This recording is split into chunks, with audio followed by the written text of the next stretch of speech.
शादी को अभी 4 महीने ही पूरे हुए थे जब पहली बार उसकी साली सिमन उनके घर आई। नेहा की छोटी बहन सिमन उम्र 22 साल गांव की थी, लेकिन पिछले 2 साल से लखनऊ में बीए कर रही थी। हॉस्टल में रहती थी। गांव की हवा पानी का असर था कि रंग गेहूं साफ था, होंठ गुलाबी, आंखें बड़ी बड़ी काजल वाली, और जब हंसती तो गालों में 2 छोटे छोटे गड्ढे पड़ जाते। इस दिन वो पीले रंग की सूट सलवार में थी। दुपट्टा इतना पतला कि हवा के झोंके से उड़ता रहता और कंधे से बार बार सरक जाता। बैग कंधे पर लटकाया, हाथ में एक छोटा सा पर्स और मुस्कान ऐसी कि घर में घुसते ही पूरा माहौल हल्का हो गया।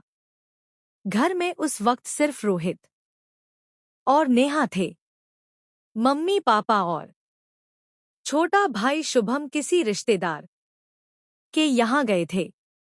नेहा ने दरवाजा खोला तो सिमरन चीखी, दीदी, और गले लग गई। नेहा ने हंसते हुए कहा, अरे पागल, इतना जोर से मत चिपक, मेरी सांस रुक जाएगी। फिर पीछे मुड़ी और बोली, रोहित, देखो कौन आया है। रोहित अखबार पढ़ रहा था। ऊपर देखा तो एक पल को नजर ठिठक गई। सिमन ने हाथ जोड़कर कहा, जीजू जी। नमस्ते, आवाज में हल्की शरारत। रोहित बोला, आजा सिमन, कैसा रहा सफर। सिमन ने पर्स से रुमाल निकाला। बस से 4 घंटे लगे जीजू, बहुत गर्मी थी। गला चमक रहा था। रोहित ने नजर हटाई, बैठ, पानी लाता हूं। नेहा किचन में चाय बनाने चली गई। सिमन सोफे पर बैठी थी, पैर ऊपर चने थे, सलवार घुटने तक ऊपर चली गई थी। जीजू, आपका घर बहुत अच्छा है, दीदी ने सजाया है ना। रोहित बोला, हाँ, मैं तो बस पैसे देता हूं। सिमरन हंसते हुए बोली, हाय, दीदी कितनी लकी है। मेरा वाला जो आएगा ना, उससे पूरा घर सजवाऊंगी। मैं तो कहती हूं मेरे वाला भी आप जैसा ही हो। और उसने आंख मारी। चाय पीते समय नेहा और सिमरन की हंसी मजाक चलता रहा। सिमरन बार बार रोहित को घूरकर देखती और फिर नेहा के कान में कुछ कहकर हंस देती। शाम को सब लौटे, खाना पीना, बातें, हंसी मजाक। रात को सिमरन नेहा के साथ सोने वाली थी, पर नेहा को देर रात तक फोन पर बात करने की आदत थी। सिमरन परेशान होकर बालकनी में चली गई। रोहित भी वहां आ गया। हल्की ठंडी हवा थी।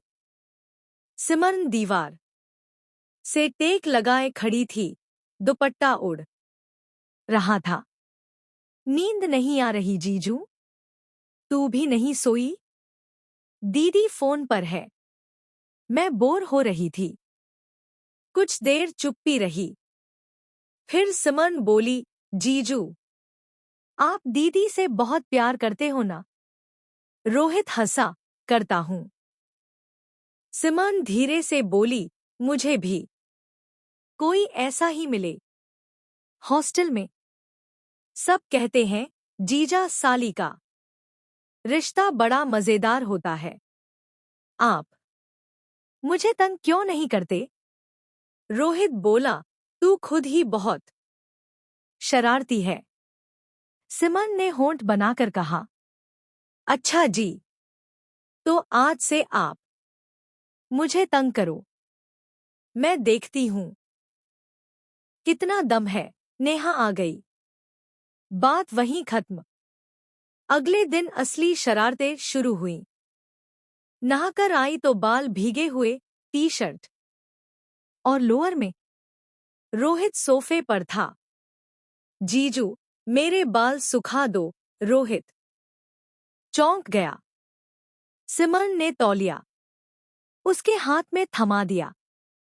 घर में मम्मी सुखाती थी, अब आप हो। रोहित ने आखिरकार हार मान ली। वो बाल सुखाने लगा। गर्दन पर चमकती पानी की बूंदें। सिमरन बीच बीच में पीछे मुड़कर मुस्कुराती।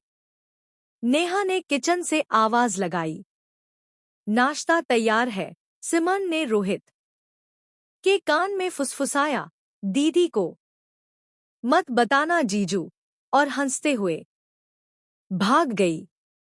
दिन भर वो रोहित के आसपास घूमती, कभी किचन में, कभी रिमोट छीनकर, कभी गाने लगाकर डांस करवाने की कोशिश।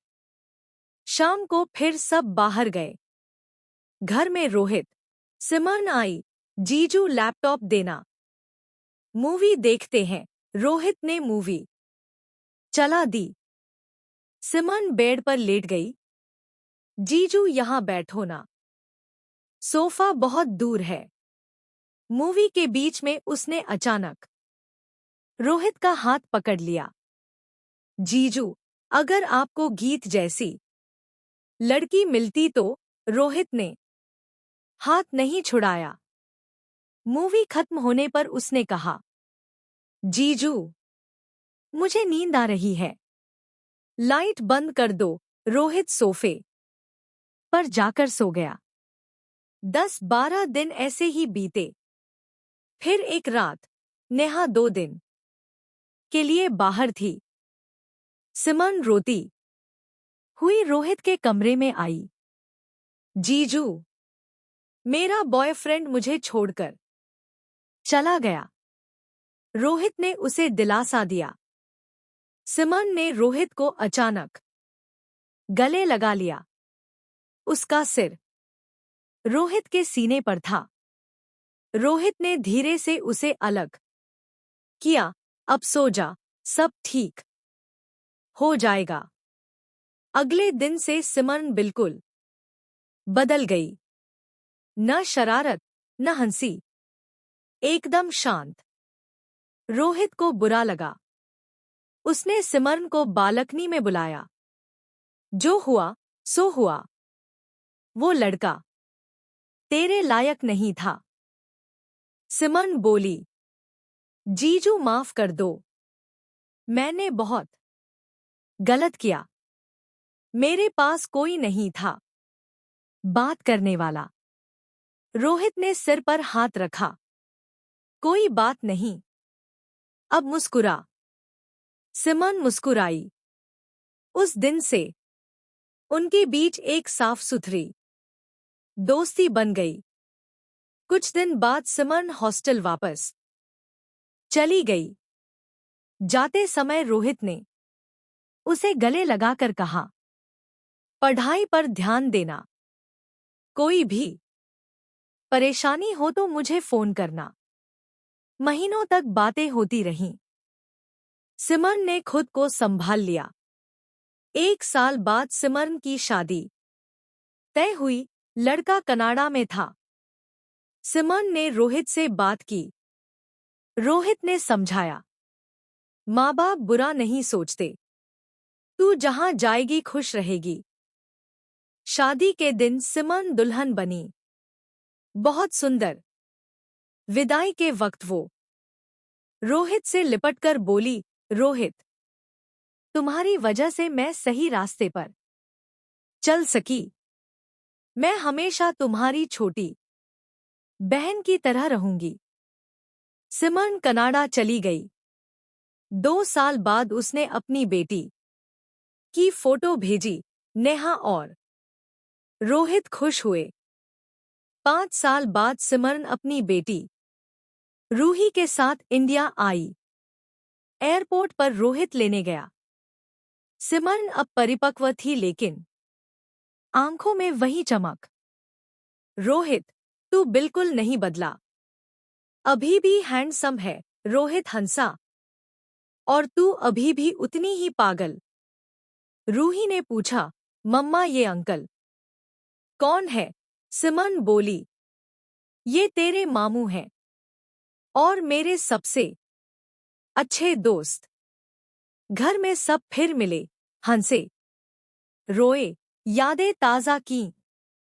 रात को बालकनी में सिमरन ने कहा, रोहित, कभी सोचा था कि हम इतने बड़े हो जाएंगे? मैं माँ बन जाऊंगी और तू अभी भी वही है। रोहित हंसा, तू भी वही है। बस लहजे में कनाडा की अंग्रेजी घुल गई है। हवा ठंडी थी, वही चांदनी जैसे सालों पहले थी। अगला भाग सुनने के लिए इस चैनल को सब्सक्राइब करिए और लाइक कीजिए और कमेंट में बताएं यह स्टोरी कैसी लगी।